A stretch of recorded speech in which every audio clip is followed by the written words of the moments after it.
All right, good afternoon, everyone. I'm Dave Kauffman. I'm coming to you from my office in Sarasota, Florida. It's a beautiful day outside. I wish I could be doing this call outside, but hey, I'm happy to be here. I'm happy to be with you here today on this call, and I am excited about the subject. I'm excited about what I have to share with you. It's about leadership and influence, and thank you all for coming on the phone lines, Facebook Live, YouTube, all the stuff. Appreciate you. If you're watching live, please go ahead and comment in the comment section that I tell you what, let's just have fun with it. Say I'm with you if you're watching it live. I'm with you. And if you're watching the replay later on, say I wish I was with you. Okay, so let's just have fun with that. But the phone lines, I see you guys. You're on. I appreciate it. Thank you very much. Today, I'm going to be talking about leadership and influence and how to have a bigger impact on the people that you lead. If I was to ask you, if you would like to have a greater impact on the people you lead, I'm sure that you would raise your hand and say yes, because we all want to have a certain amount of influence over the people that we lead, a positive influence. Um, and so I want to tell you or teach you some ways to do that. So thank you for joining us. I'm going to go ahead and jump in and get started. And a lot of people ask me, what is leadership? And I tell them, I don't know. but I have some ideas, but I don't know the entirety of leadership. But here's a good explanation of what I think is the difference between leadership and management. Management is doing the right thing, and leadership is doing. I'm sorry, I said that wrong. Management is doing things right, and leadership is doing the right things. All right. So, management is when you do things right, you do things correctly, you make sure things are done correctly. Leadership is when you do the right thing. So, I think a better question than saying, what is leadership, is saying, well, what is the right thing to do? The right thing to do is to help other people become more successful in their personal life, in their spiritual life, in their professional life, in the entirety of them. A leader helps other people become successful, a true leader.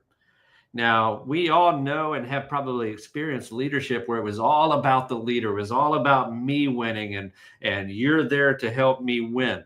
In fact, that's a lot of leadership, but a true leader, a servant leader, is there to make sure that the people he or she leads is winning and giving them everything they need to be super successful in life, spiritual matters, business matters as well. So, management is when you focus on doing things right or doing things correctly. Leadership is when you focus on doing the right thing to make sure that your people are taken care of. So the title is Leadership and Influence: How to Make a Positive Impact on the People You Lead.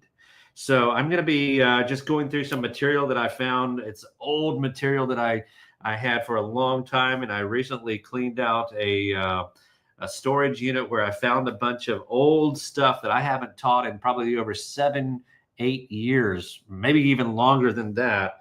But it's good stuff, and so I'm going to go ahead and get started on that as we bring on some more people as well. So thank you so much. Leadership is influence. John Maxwell says leadership is influence, nothing more and nothing less. I always say that leadership is inspiration. It's inspiring.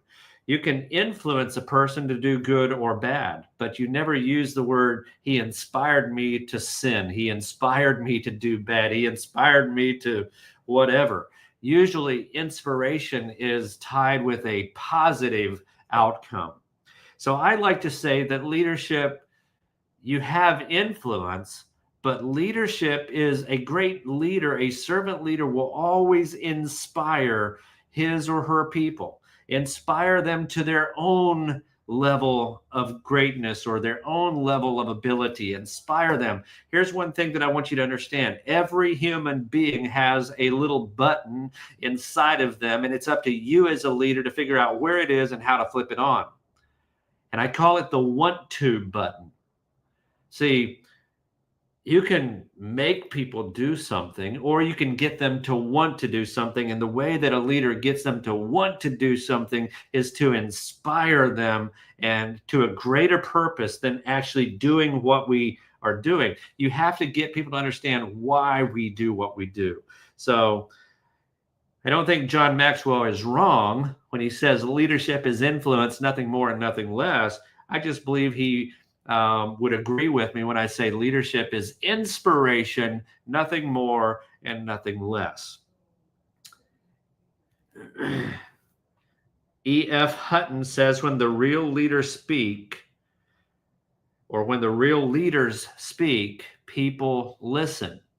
And it's because they have a certain amount of influence, a certain amount of inspiration that comes from. So increasing your influences equals increasing your leadership. So when you have influence, when you have the ability to influence, to inspire, to motivate people, to cause them to follow you, that is when your leadership will increase. So J.R. Miller, I don't really know anything about him, but he says this: there have been meetings of only a moment, which have left impressions for life, for eternity. No one can understand that mysterious thing we call influence. Yet, every one of us continually exerts influence, either to heal, to bless, to leave marks of beauty, or to wound, to stain others' lives. So when we talk about leadership, I want you to understand you have a responsibility. You have a responsibility to heal, to bless, to leave marks of beauty. And don't you dare leave a wound or a hurt or poison or to stain other lives with your leadership. And so it's a deep thing that we're talking about here. When you lead your company, when you lead your people, make sure that you understand the responsibility that comes with it. And when you outsource your leadership, when you develop other leaders in your program, in your business, in your church, wherever, when you hand the baton off, make sure that they understand the responsibility that comes with leadership. So the goals of this training or this talk is to help you to better understand influence, and help you increase your influence with others.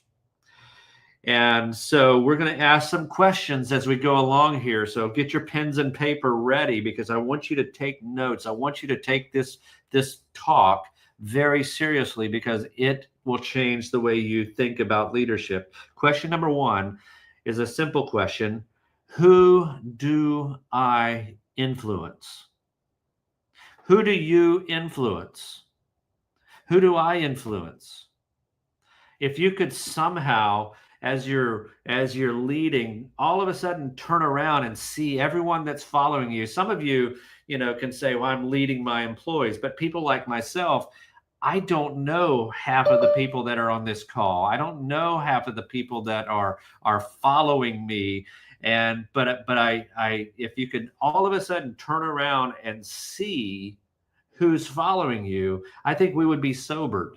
I'm amazed at how many times people come up to me, they have no idea, or I have no idea who they are, and they say, you said something at a talk, you said something at a conference, you said something over the phone that changed my life. And to me, a lot of times leaders don't know how deep their influence or how far their influence goes. So the question that I want to ask you is, who do you influence? There's a principle. As a leader, I attract who I am, not who I want.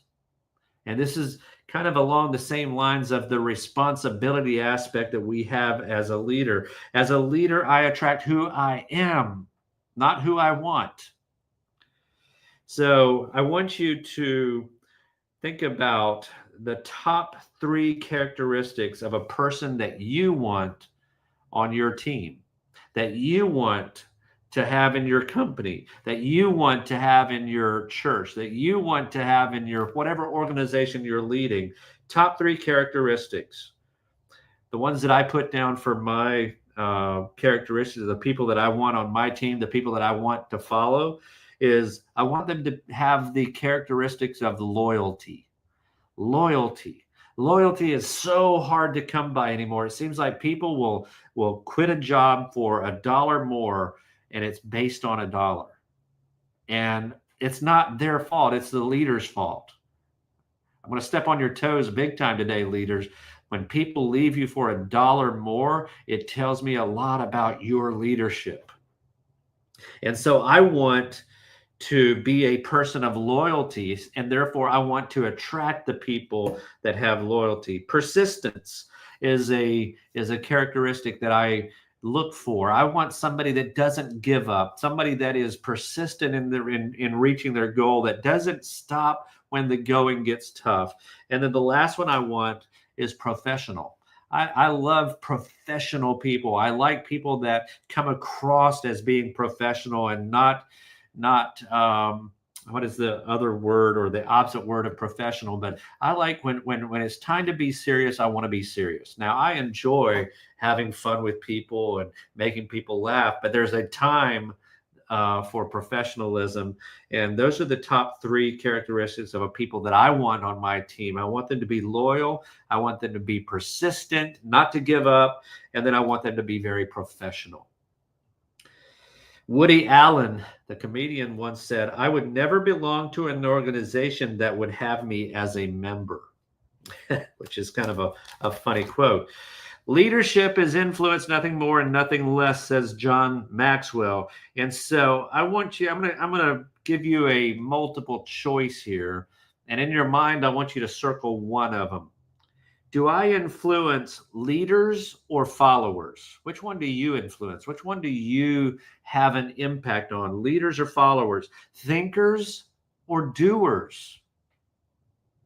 Thinkers or doers? Big picture or little picture people? I like to hang around people that have the big picture view of it.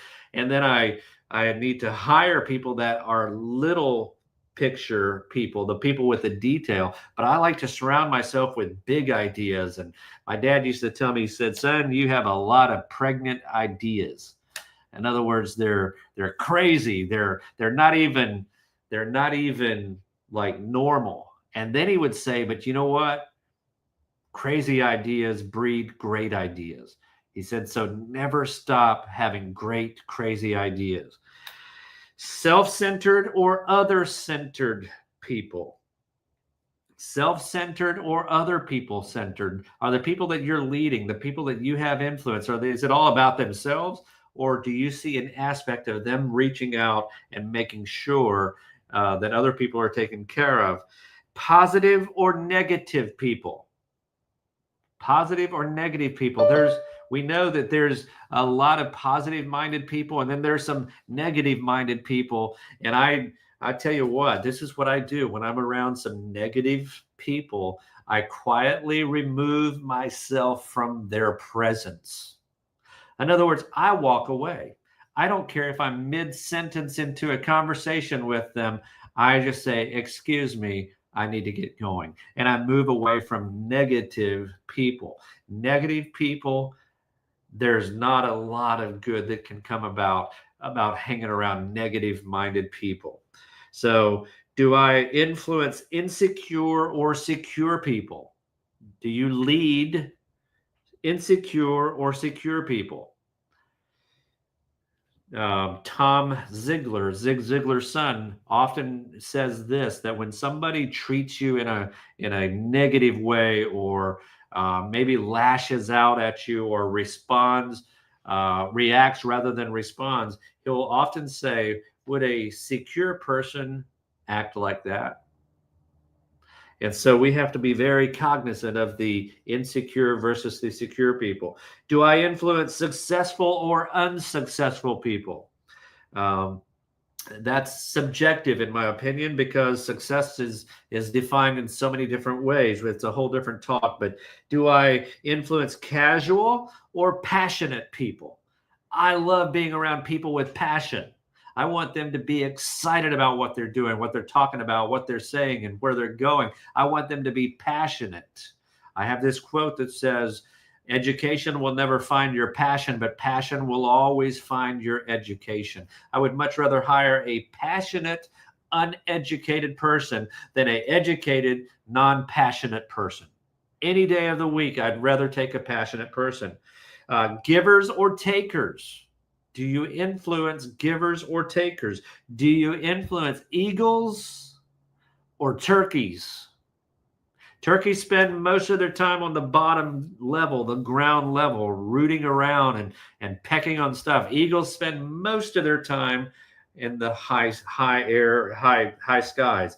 So which ones do you influence? I gave you a multiple choice there. Leaders or followers, thinkers or doers, big picture or little picture people, self-centered or other-centered people, positive or negative people, insecure or secure people, successful or unsuccessful people, casual or passionate people, givers or takers, turkeys or eagles. Second question, how do I influence?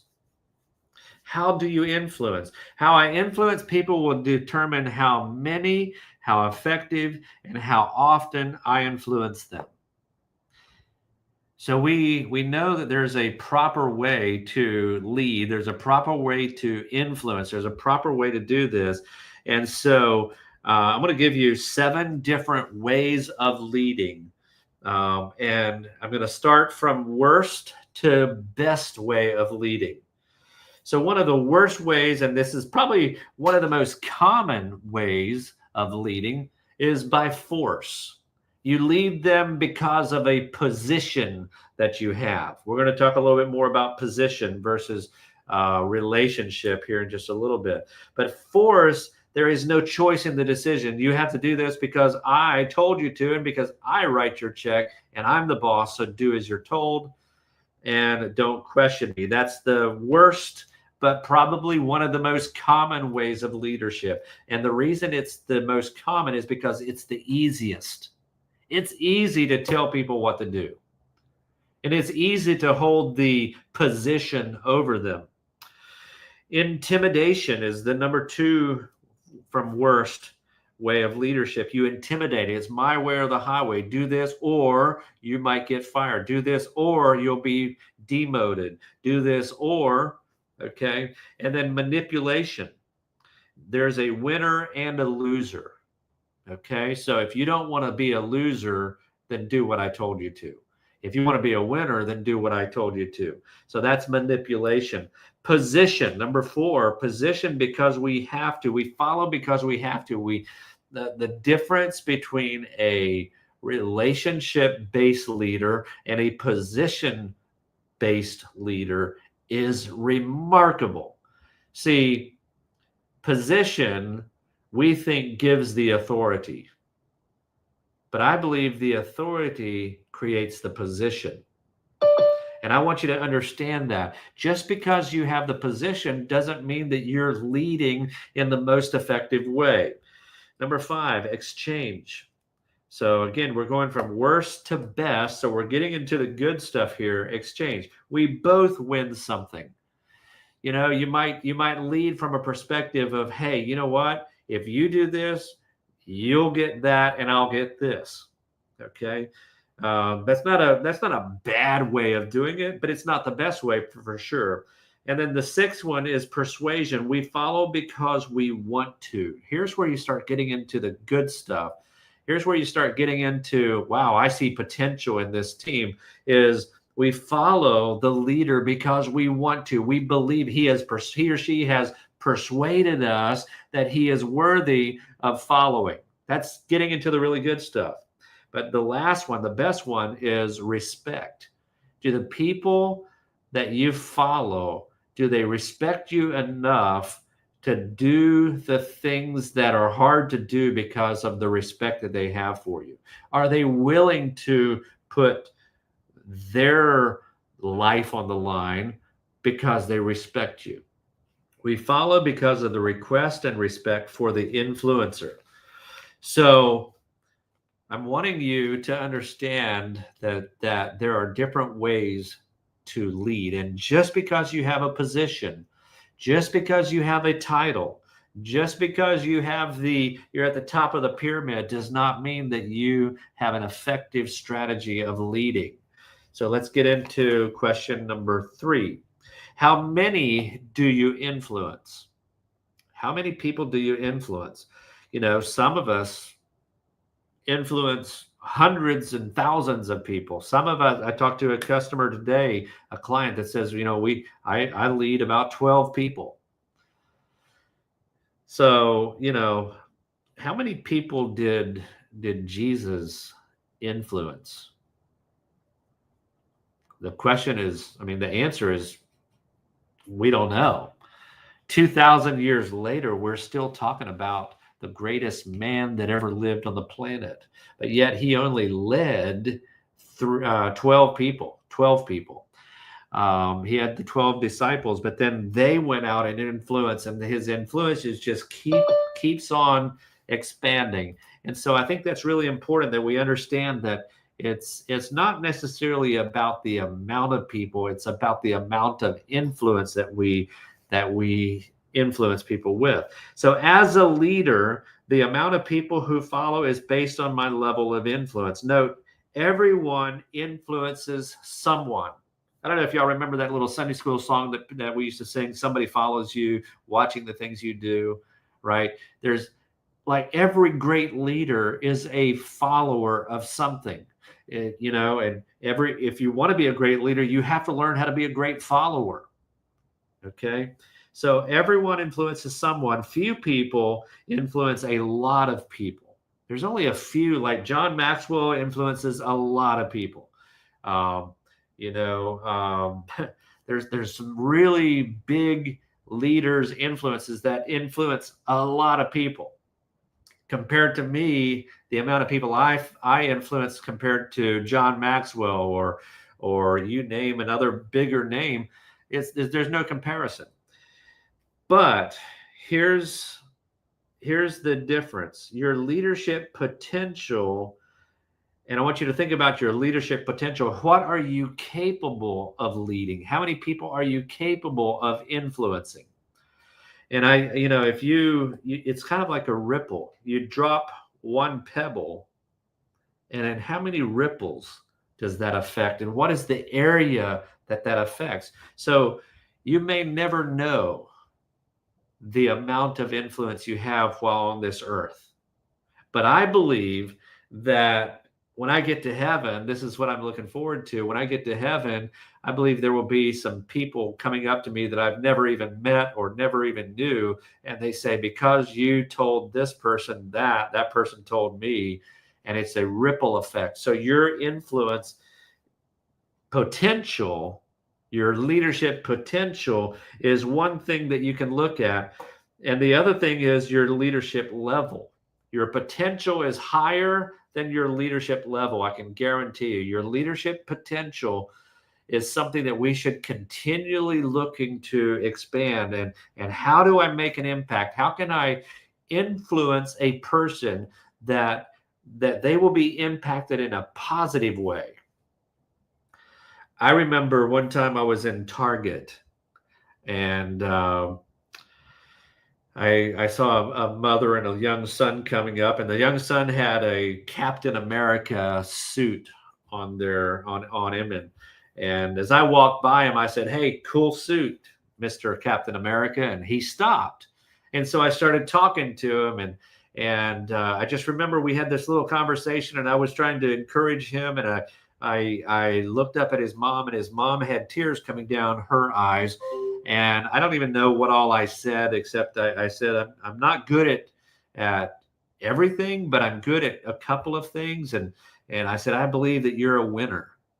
And this young kid was just like, wow, that's so cool. And the mom had tears in her eyes. And she told me later on that he never met his dad, that this son never met his dad. He never had another man speak to him the way that I spoke to him. And she thanked me for it. That's influence. I hope that child, that kid, Captain America, remembers that I believe that he's a winner. And I believe that he can accomplish a lot of things if he sets his mind to it. So that's your potential, but you got to put it into action. That's your level. Your level is what you do. Your potential is the potential. It's you haven't, I promise you haven't reached your leadership potential. The higher you see your potential, the higher you see your level as well. The difference between these two lines, potential and level, is determined by our leadership, our willingness to change, and our desire to grow. So let me ask you, are you willing to change? Do you look for ways to change? I think a great leader, a person that wants to have influence, will continually change, will be in a posture of what can I learn today so that I can do something different tomorrow? The only purpose to learn anything is so that you can change the way you do something. Because if you only digest new information but don't do anything with it, it was a colossal waste of time and energy. The only reason you learn anything is so that you can go do something differently. And if you learn something, now you're responsible with that knowledge, and you have to have the wisdom to put it into action. And that's how we see influence happen. So are you willing to change? Are you willing to change? In order to change, you have to be, how is that quote? I'll think about that and come back. But it's a quote that I made up years ago. That in order to remain relevant, you must change, which sounds like an oxymoron because relevant means parallel. But in order to stay relevant, you must change. That's the quote. So, and what is your desire to grow? You will change. You will grow if you change. You will do something different if you learn something different. Knowledge is so that we can change. Okay. Question number 4. When do I influence others? Here's the principle. Our value and significance rises when we influence others at a time when it's needed the most.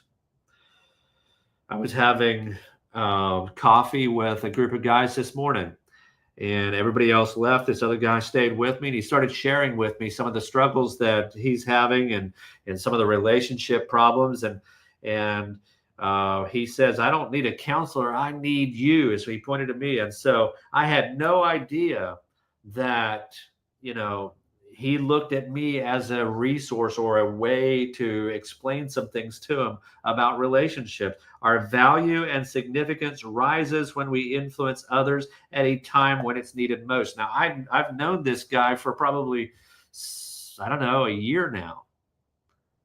But today was the day that he needed that relationship the most, that he needed that influence the most. There comes a special moment in everyone's life, a moment for which that person was born, that special opportunity when he or she seizes it will fulfill his mission, a mission for which he is uniquely qualified. At that moment, he finds greatness. It is his finest hour, and that's a quote by Winston Churchill.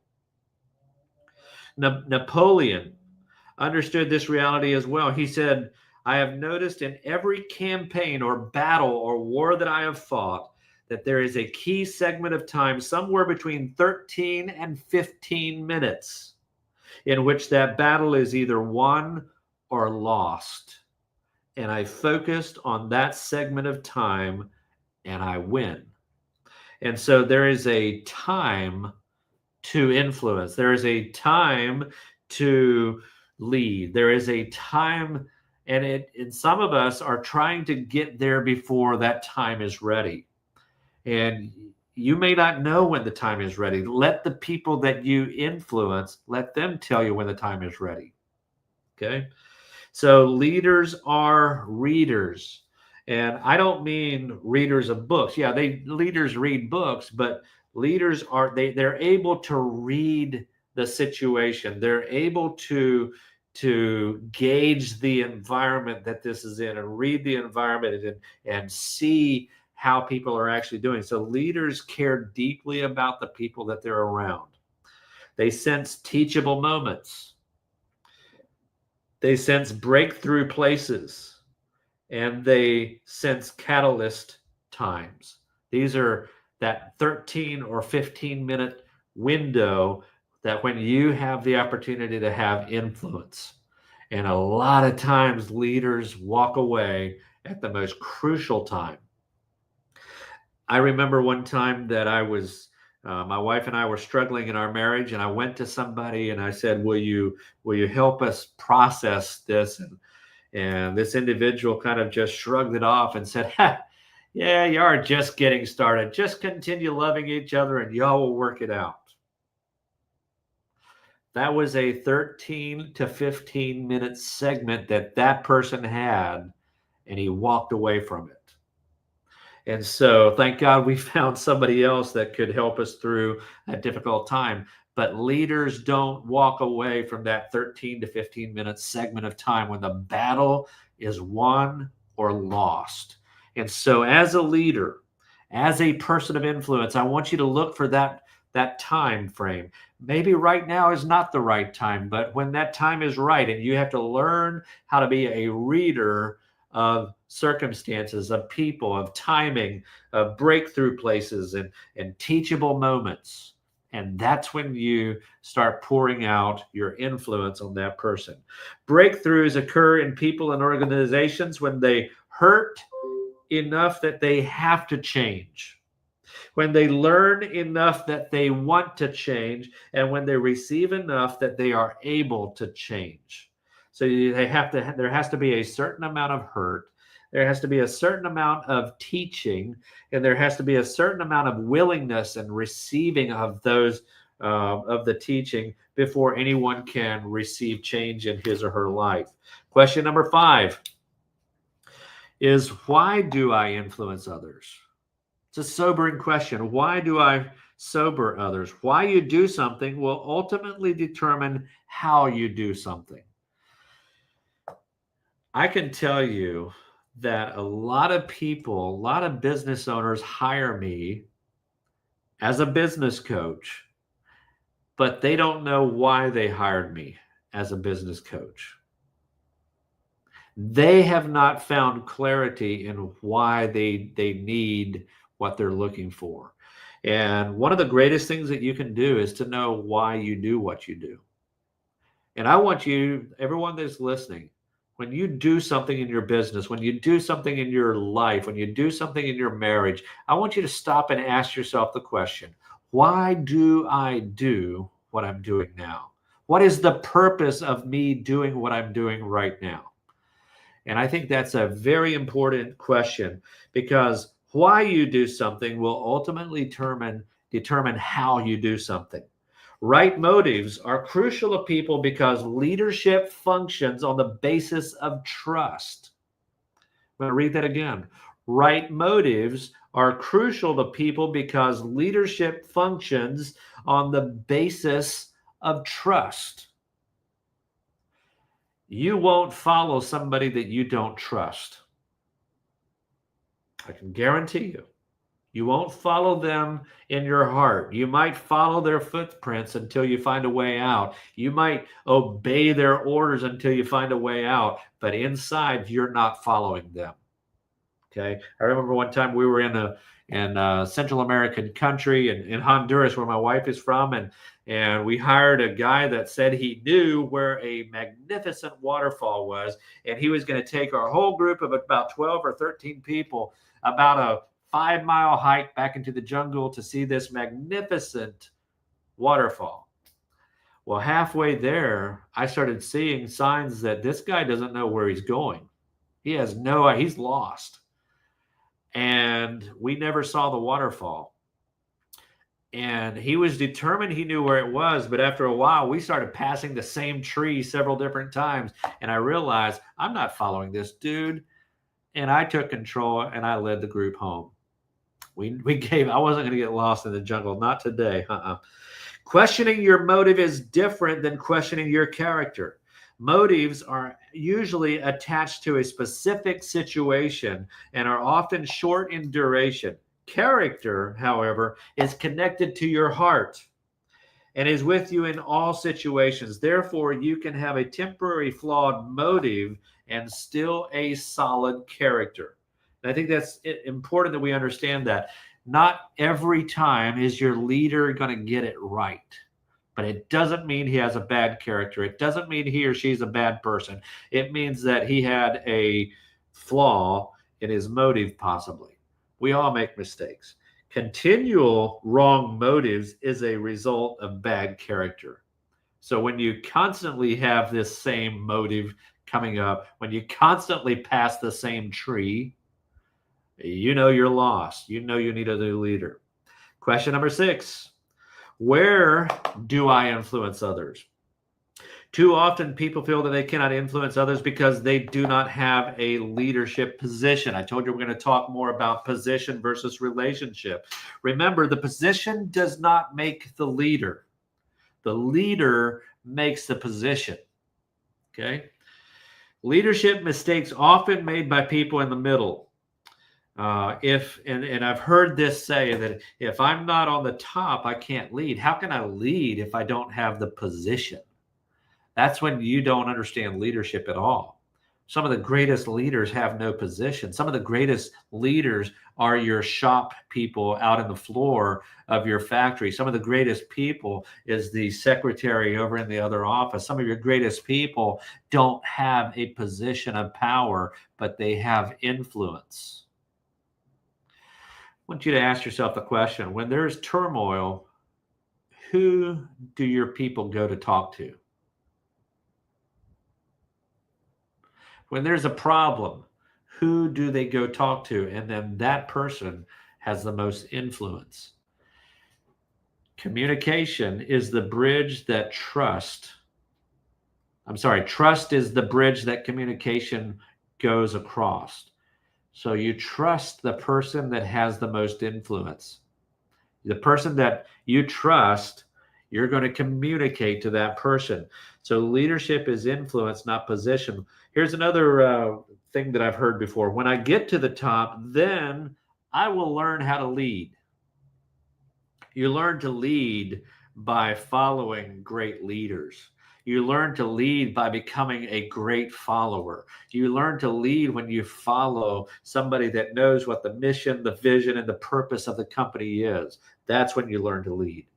You will be tomorrow what you're preparing for today. If I were at the top, everyone would follow. Baloney. If people don't follow you now, they're not going to follow you when you have a position. When I get to the top, I will be able to do anything. And that's simply not true, because when you think of a pyramid or a triangle, the least amount of options that you have is when you're at the very top. You don't have a lot of options as a leader.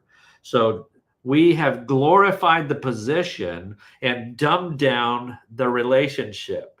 I'm asking you to just flip it completely. I want you to dumb down the position and glorify the relationship. I want you to place worth in your relationship so that people will follow you, and then the position is nothing. The position is nothing. It's great if you have a position, but when you use that as your influence, people don't respond to that. Question number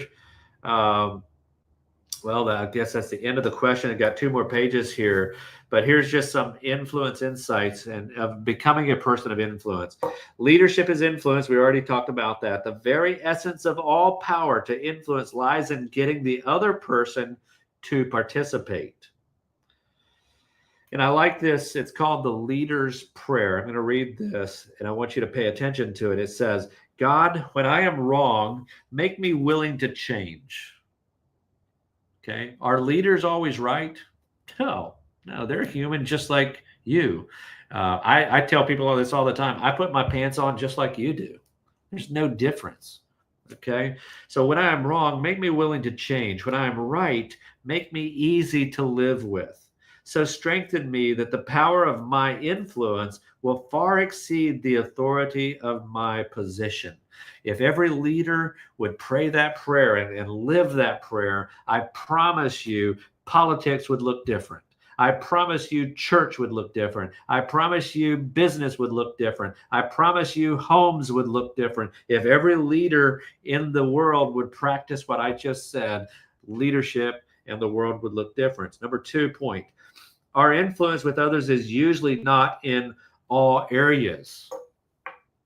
There's This is important because we try to sometimes influence everything. We try to influence all areas of life. No, remember I said leaders are readers. A good reader will be able to read into a situation and say, that person needs this right now. Just this, not this, just this. Okay. So anytime you think you have influence, try ordering around somebody else's dog. It just doesn't work. You know, I have a dog. Her name is Georgia, and I can control her with my hands, but my wife can't. Why is that? Because she doesn't have the level of influence that I've had on that dog. I trained that dog. That dog seems to kind of know what I want when I want it. It's because I have a relationship with that dog that my wife doesn't. With influence comes responsibility. There are people whose well-being and destiny are within the leader's influence. Their well-being and destiny are in the palm of your hand, sometimes as a leader. A leader cannot escape the fact too many leaders want the perks of leadership without paying the price of leadership. Remember I said when you get to the top of the pyramid, there's not a lot of options. We don't, I love to have options, but there's some things that me as a leader of a company, of an organization, an influencer of people, I don't have a lot of options sometimes. Sometimes I have to do some things that I don't want to do. My influence with others is either positive or negative. Like I said earlier, you can influence somebody to do great things, or you can influence somebody to do bad things, negative things. Here's a quote. My life shall touch a dozen lives before this day is done. Leave countless marks for good or ill ere sets the evening sun. This is my wish. I always wish, the prayer I always pray. God, may my life help other lives it touches by the way. And when you understand that leadership is not about you, it's not. It's not about me. It's not about me and my position and my authority and me dictating things. It's about me serving and making sure my people have what it takes to be super successful in every area of their life. And so I'm a provider. I give them what they need. So our influence can grow is point number 5. Point number 6, positive people of positive influence add value to others. Let's say that I got to know each one of you personally. Let's say that you and I had to like be colleagues and work together. I'm going to ask you a sobering question. What value will you give me? What value will I be able to give you? What is your value? What are you worth in a relationship? What are you worth as a influencer? Will I receive massive value from knowing you? Or will I be like, yeah, I know him, no big deal? Or what will people say when they see your value? So, do you add value to others? A life isn't significant except for its influence on our lives. Jackie Robinson said that. We add value to people when we truly value people. That's a novice idea. We add value to people when we truly value people. See, if you value yourself over valuing other people, we call that selfishness. We call that arrogance. We call that pride, self-centered. Now, I believe in taking care of ourselves and looking out for ourselves, but what are we really called to do? We're called to have influence, to impact, to add value to others. And if you add value to me and I add value back to you, don't we all get value? But when I do it for myself, does that draw you closer to me or further away to you from me? And so we have to understand that principle. We know and relate to what they value. So let me read that again. We add value to people when we know and relate to what they value. We add value to people when we make ourselves more valuable. Next time you have a client meeting, just simply ask this question: how can I become more valuable to you? What can I do to bring more value to you? How can I serve you? How can I help you be more successful in your endeavors? Try that with a client. Try that with your wife. Try that with your kid. Try that with your people at church, wherever you are. And we add value to people when we do the thing that God values. Now, here's the deal. God is God. He has everything. He's God. He doesn't need us. But what did he do? He said, it's not about me, it's about you. And he sent his only son and was crucified, murdered, so that you and I can have that freedom, so that we can also influence the world, so that we can also have a greater impact. He gave us the ability to have that impact. So I want you to think about what we talked about here today. What is leadership? Leadership is when you make a positive impression that changes their life for eternity. Leadership, even in business, even in a secular setting where there's no talk of God, a great leader always has these values that I just talked about in play. A great leader realizes it's not about me. It's for me, about you. And I want you to understand that as well. And so that's why I talked about leadership and influence, how to make a positive impact on the people you lead.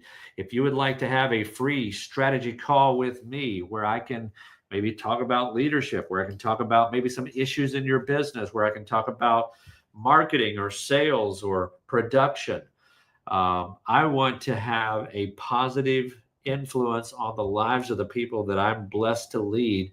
And so if you want to take advantage of that free strategy call with me, it's 30 minutes long. Call this number, 813-580-8920, or you can go to davekaufmanspeaks.com. You can sign up through the email or through the website there, and it happens automatically, and I call you at the same time that you agree to. So the number again, 813-580-8920, or you can call or go into our website and schedule a free strategy call right there. Again, my name is Dave Kauffman. I appreciate you listening. Thanks, guys, for the phone calls, for Facebook, YouTube, all the platforms that we're on. Thank you, and God bless you. Talk to you next week.